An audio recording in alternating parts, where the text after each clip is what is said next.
اول خودی کی دا مسئله را چې دی کی په سر کې بسم الله نشتا، په سر کې بسم الله نشتا.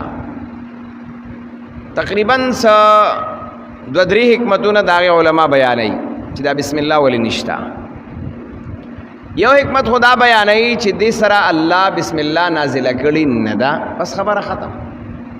د نورو سورتونو سره بسم الله نازله کړه او د دې سره نازله نه کړه، د الله خوښه ده کمزې کې بسم الله نازله یو کمزې کې نه نازله.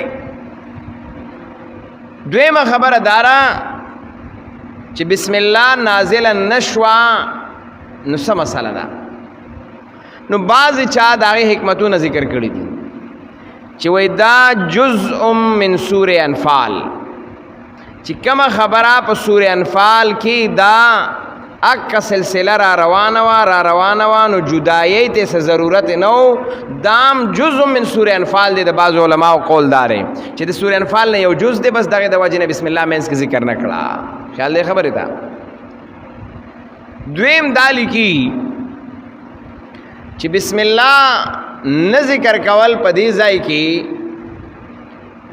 دا د دیو جنا نه ذکر کړي، لکه حضرت عثمان رضی الله تعالی عنہ قول ذکر کوي بعض علماء، او دارنګ بل روایت کې مرادی تفسیر ذکر کړي دي چې په خواب چې چاته طاقت لیکا او تاب د اغسرا د رحم معاملہ نوا، د امن معاملہ بنوا، او د جنگ او د چیلنج معاملہ بوا، نو د هغه په سر کې به بسم الله نه لیکلا.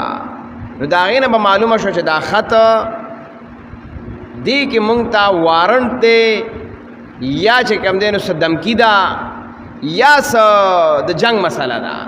ای ته به د بسم الله نه لیکلو نه چې خط به مسلمان د طرف نه لاړه نو دا به قتل چې بسم الله به سر کې لیکلی و، نو مراد به دا و چې امن مسله ده، د جنگ مسله نه ده، پرامن طریقې سره دعوت ته یا څه مسله ده.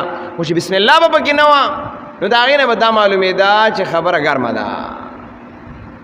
الله رب العزت د هغه وخت د خلقو د هغه ترتیب مطابق دا صورت هم بغیر بسم الله راواسته، او ځکه چې په دې کې د سر نه د جنگ خبره ده.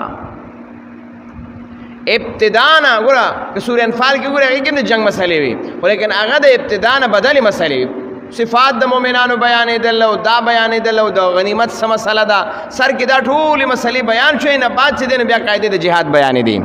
خو د دې په سر کې ته وګوره د تمامو صورتونو نه یو بدل انداز دی. د دې په سر کې د ابتدا نه وګوره برات من الله ورسوله، بس اعلان جنگ دی، سیوا اعلان برات دی، دا امن صورت نه دی.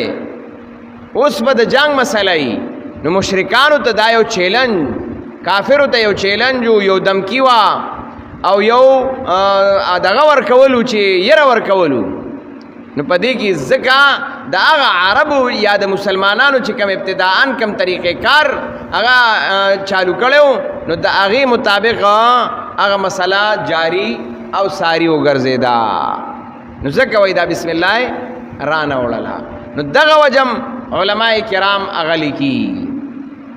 او بله خبره دام لیکي چې بسم الله د دې وجې نه د ذکر کړي، لکه یو وجه خو د جزئیت شوه، دویمه وجه چې کوم دی نو هغه حکمت دا و چې دا د امن مسله پکې نه وه، ټوله پکې ابتداءً د جنگ مسله وه. بسم الله الرحمن الرحیم دا د امن خبرې دي. بعضې ځایونو کې ته وګوره نو د رحمن الرحیم ټکې د بسم الله سره نشته، کم ځای کې چې د رحم مسله نشته.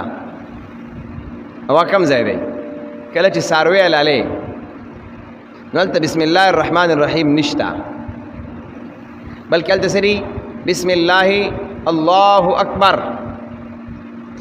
دارنګې کله چې شیطان رمی د جمراتو کېږي او شیطان ویشتی شي په کاڼو باندې، نو هلته کې بسم الله الله اکبر او کاڼې ورولي، ځکه هلته په شیطان د رحم معامله شته ده. ته چې بسم الله الرحمن الرحیم او بیا کاڼې ولي، نه هلته بسم الله الله اکبر مسله ده.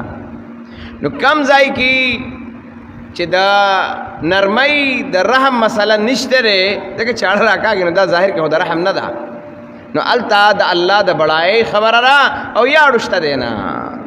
نو دی صورت کې هم د الله د طرفنا دا د دې سره د رحم معامله نشتا. نو چې د رحم معامله نشتا نو بسم الله هم نشتا.